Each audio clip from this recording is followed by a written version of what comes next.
À l'instant, Gauthier et Christophe Dansette, Gauthier Ribinski et Christophe Dansette avec moi sur ce plateau. Nous venons d'avoir la revendication du groupe État islamique de ces attaques dans le sud de la France.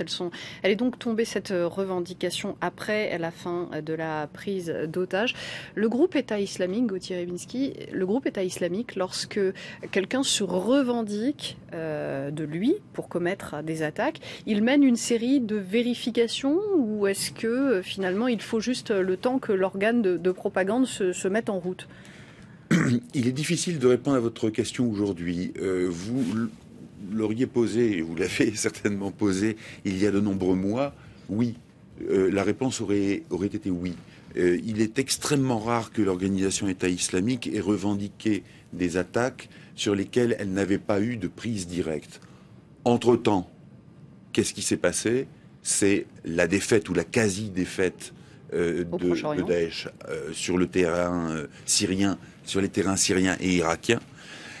L'essaimage d'un certain nombre de militants ou de réseaux qui ont du mal à se reconstituer.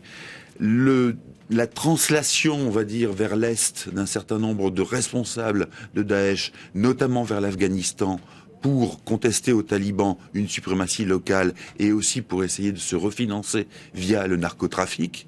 Donc on n'est pas absolument certain que Daesh aujourd'hui ait les moyens, d'une part, ait les moyens de contrôler ces actions, de vérifier, comme vous le disiez, la réalité de l'allégeance, mais qu'en plus elle ait envie de le faire. Il y a probablement, dans l'intérêt bien compris de Daesh, la volonté de récupérer tout ce qui est récupérable. Pour continuer d'exister. Pour continuer d'exister coûte que coûte, même de façon virtuelle.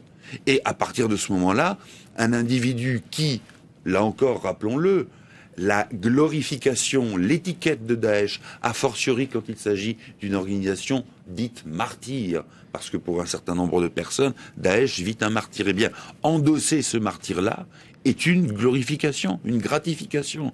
Et à partir de ce moment-là, vous voyez la conjonction des intérêts. L'intérêt pour l'individu de légitimer, entre guillemets, son acte, et l'intérêt pour Daesh de montrer qu'il y a encore des militants, si c'est le cas, qui sont capables d'agir.